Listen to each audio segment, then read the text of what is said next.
ஏங்க அவளை பாத்துக்கிறதுக்கு தான் நான் இருக்கேனே, அதுக்கப்புறம் தேவையில்லாம எதுக்கு வெட்டி செலவு? ஏமா முதல்ல நீ வெளியே போ. இருங்க இருங்க. ஏய், நான் அவங்கள அப்பாயிண்ட் பண்ணி வச்சிருக்கேன். அவங்கள வெளியில போக சொல்றதுக்கு உனக்கு எந்த உரிமையும் கிடையாது. வாயை மூடிட்டு பேசாம நீங்க இருங்க. ஏங்க நான் அவளை வேண்டான்னு சொல்லிட்டு இருக்கேன், அப்புறம் அவ கூட உங்களுக்கு என்ன தனியா பேச்சு?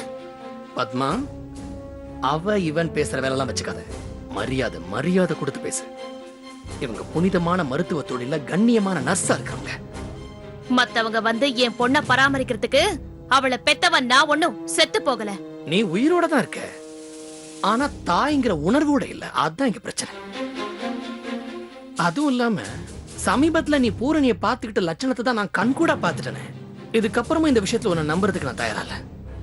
ஏங்க அவ கொழுப்பெடுத்து மேல ஏறி கீழே விழுந்தா அதுக்கு நான் பொறுப்பாக முடியுமா? பொறுப்பெடுத்துக்கிட்டு நீ அவளை கவனிச்சிட்டு இருந்தீன்னா அவ அன்னைக்கு கீழே விழுந்திருக்க மாட்டா. இப்ப உங்களுக்கு என்ன பிரச்சனை? நான் பொறுப்பா இல்ல அதானே? இனிமே நான் பொறுப்பா இருந்து பாத்துக்கிறேன், சரியா? முதல்ல அவங்கள வெளியே அனுப்புங்க.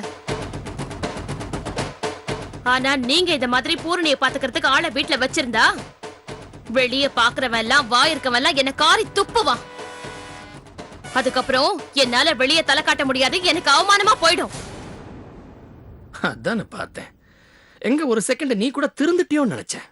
இப்ப கூட மத்தவங்க உன்னை பத்தி தப்பா நினைச்சிருவாங்களோ அப்படிங்கறதா உன்னுடைய கவலையை தவிர பூரணி மேல உனக்கு உண்மையான அக்கறை இல்ல, அப்படிதானே?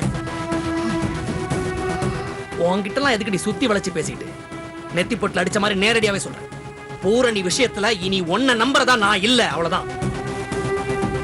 தாய்மையுடைய பெருமை என்னங்கிறது வேணா உனக்கு தெரியாம இருக்கலாம், ஆனா உயிரோட அருமை என்னங்கிறது இவங்களுக்கு தெரியும். இவங்க பாத்துப்பாங்க.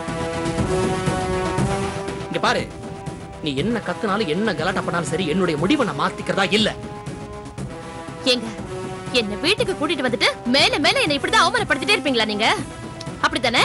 பத்மா, ஏன் பத்மா இப்படி பிஹேவ் பண்ற? நீ படிச்சவ தானே, கொஞ்சம் பாசிட்டிவா யோசிக்கவே மாட்டியா? ஏய் பூரணி, இப்ப இருக்கிற கண்டிஷனுக்கு மருத்துவம் தெரிஞ்ச ஒருத்தர் அவ கூட இருக்கிறதா அவளுக்கு பாதுகாப்பு. நீங்க பாதுகாப்பா கேடயமா நினைக்கிற விஷயம் எனக்கு கேவலமா இருக்கு வினோத். சரி ஓகே, என்னடி இப்போ உன்னை நான் கேவலப்படுத்துறேன்னே வச்சுக்கோ. அத பத்தி எனக்கு எந்த கவலையும் கிடையாது. எனக்கு ஏன் பொண்ணு தான் முக்கியம். இதயமே இல்லாத இறக்கமே இல்லாத உன்னை பத்தி எனக்கு எந்த விதமான அக்கறையும் கிடையாது. போதுமா? வாயை மூடு. நீங்க வாங்க வாங்க.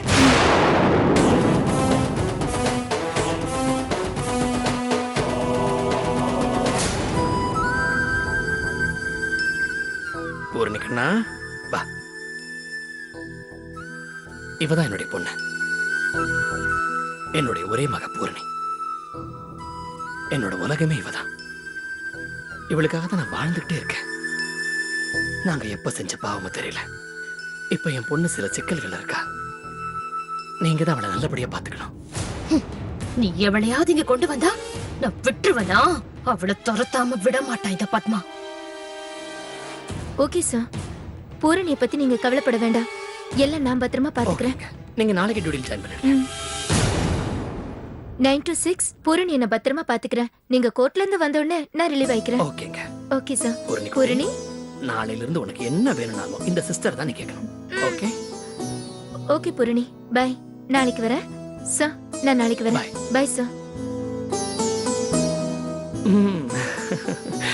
என்னம்மா, செஸ் விளையாடுறீங்களா?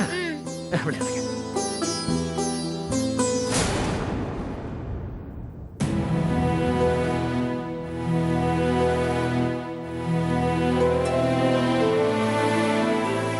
இங்க பாரு பத்மா, உன்னை அவமானப்படுத்தணுங்கிறதுக்காகவோ இல்ல கேவலப்படுத்தணுங்கிறதுக்காகவோ இந்த நர்ஸை நான் அப்பாயிண்ட் பண்ணல. பூரணியுடைய பாதுகாப்புக்காக தான் இவங்களை அப்பாயிண்ட் பண்ணிருக்கேன்.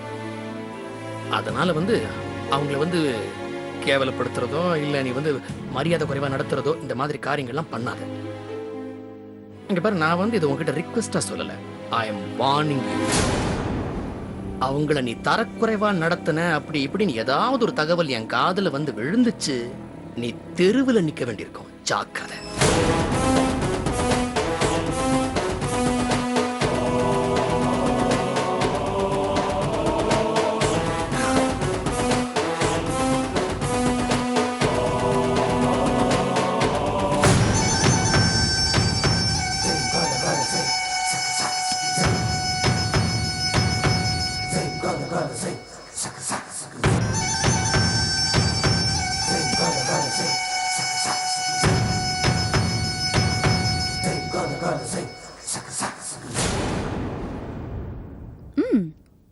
என்ன எங்க அம்மா நினைச்சிட்டியா?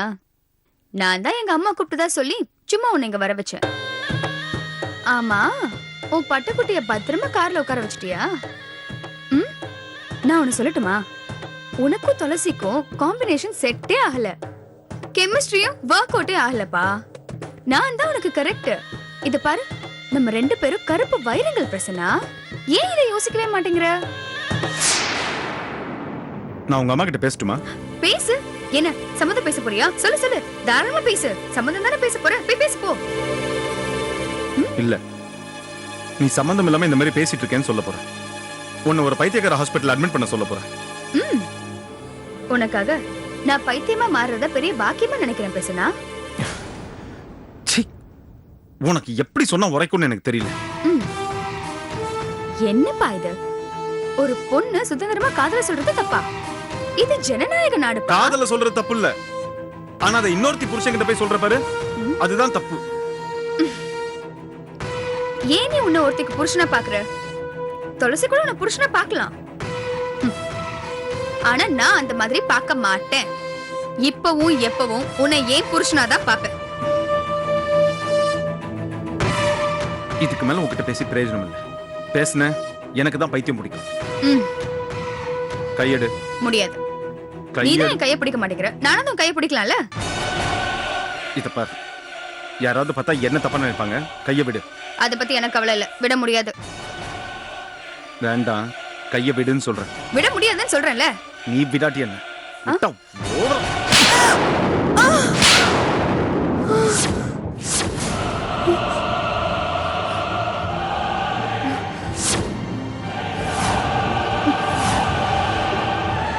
தேவையாடி உனக்கு இதெல்லாம்? ஆ? ஏன் எதுக்கு இந்த திமிரு தென்னாவிட்ட ஆணவ ஆத்திரம்லாம்? உன் மனசுல இல்ல பெரிய நீல மாதிரி நினைப்பா? நோ, விடாம விரட்டிட்டே இருக்க. நான் தான் சொல்றேன்ல, நான் துளசிக்கு புருஷன், துளசி என் பொண்டாட்டின்னு. அப்புறம் ஏன்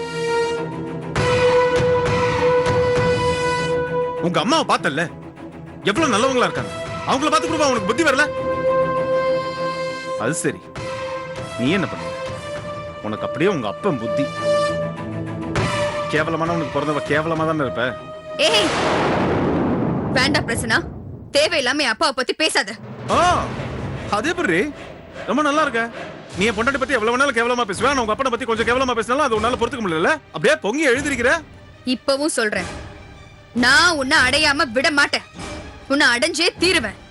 என்னடி சும்மா அடைஞ்சே திருவேன் நான் ரோட்ல கிடைக்கிற பொம்மையா?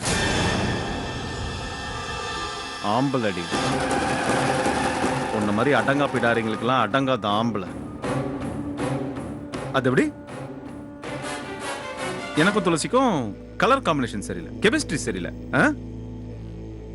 துளசி பேரை சொல்றது கூட நீ லாய்க்கு கிடையாது. அவ கால் தூசி கூட நீ சமானம் கிடையாது. அவ்வளவு புனிதமானவ. இத பார், மறுபடியும் சொல்றேன், இதோட நிறுத்திக்கோ. இல்ல உன்னை நடுத்தெருவில் நிக்க வச்சு 4 பேர் முன்னாடி அறைய வேண்டியது. மறுபடியும் துளசியோட உன்னை கம்பேர் பண்ணி பேசினேன்.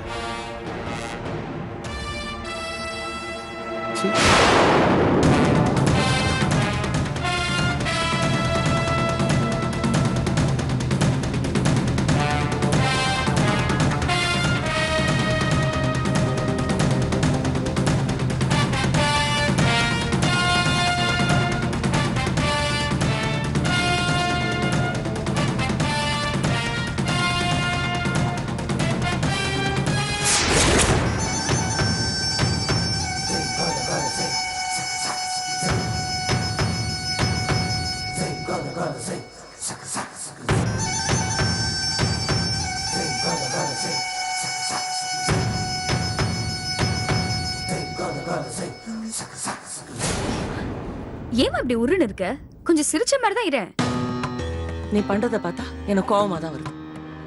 வேற ஒருத்தி புருஷனை கண்வழிக்க பார்த்தா நான் என்னம்மா பண்றது? நான் பண்றது தப்புன்னு என் மனசுக்கு தெரியுது. ஆனா என் கண்ணு கேட்க மாட்டேங்குதே. வெக்கத்தை விட்டு சொல்லணும்னா என்ன என்னால கண்ட்ரோல் பண்ணிக்க முடியலமா. இந்த பாரு கலைவாணி, இந்த இந்த விஷயத்தை பத்தி பேசுறதுக்கே எனக்கு அருவருப்பா இருக்குமா. பாரு, இந்த போட்டோஸ் பாரு.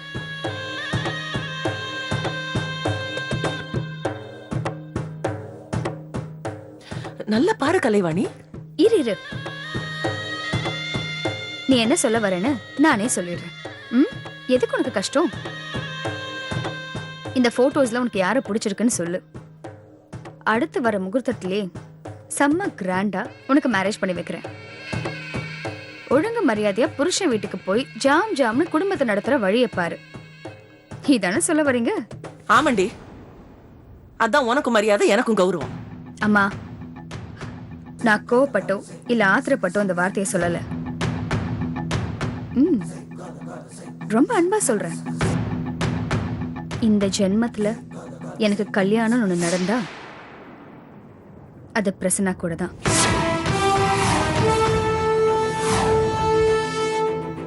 என் கழுத்துல தாலின்னு ஒண்ணு ஏறினா அது பிரசன்னா கட்டுற தாலியா தான் இருக்கும். வீட்டை மாத்துற மாதிரி என் மனசை அடிக்கடி மாத்திக்க முடியாதுமா.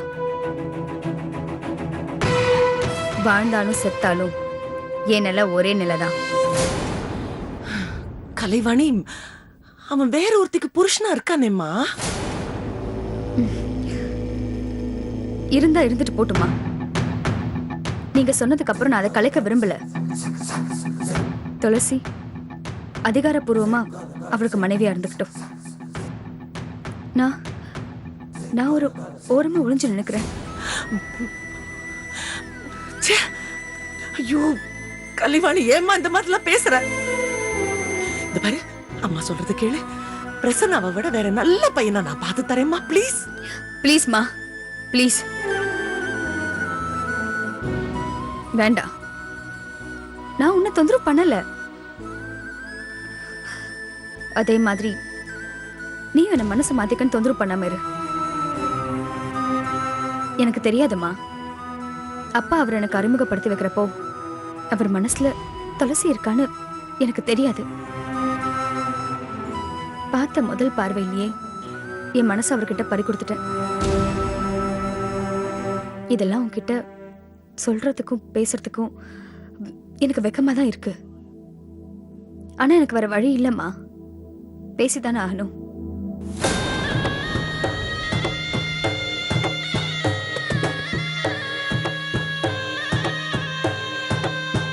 நான் பண்றது தப்புன்னு எனக்கு தெரியுதுமா. ஆனா நான் என்ன பண்றது? புத்திக்கு தெரியறது மனசுக்கு தெரிய மாட்டேங்குது. கலைவாணி, தப்பு உண்மையில இல்லம்மா, உண்மையில இல்ல. அந்த பிரசன்னாவை உனக்கு அறிமுகப்படுத்திய வேண்டாமா, அப்பாவை குறை சொல்லாத. முதல்ல அவனை அப்பான்னு கூப்பிடுறது நிறுத்தி.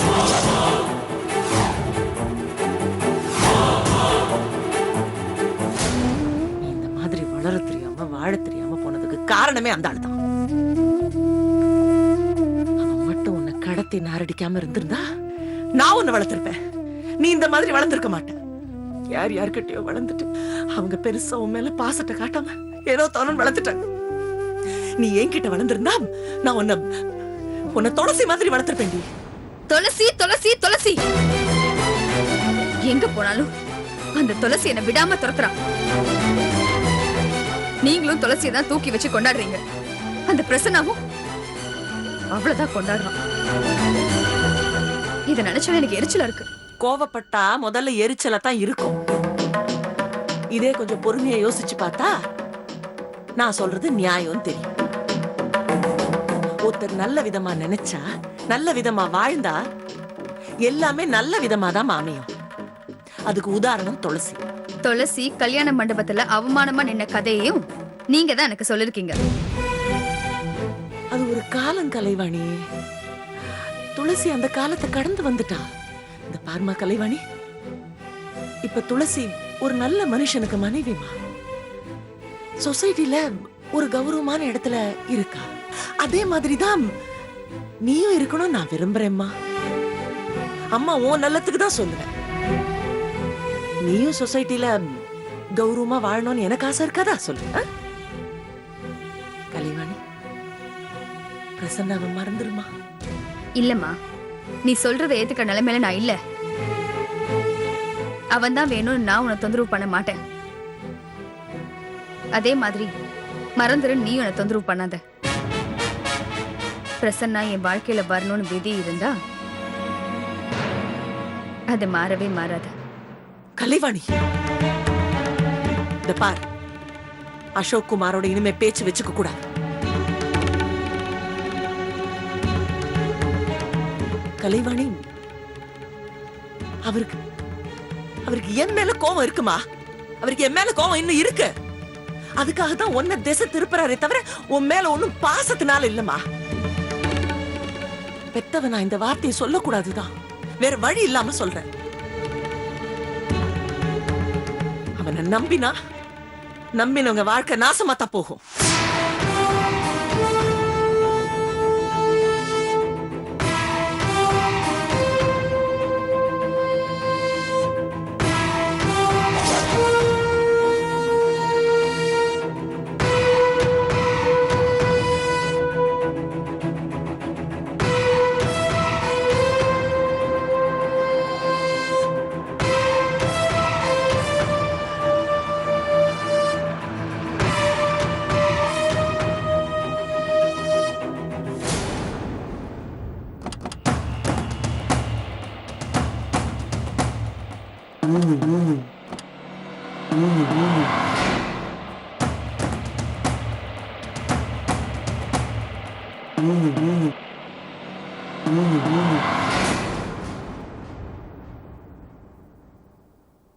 என்ன நம்பினா நாசமாக போயிடுவாங்களாம்மா?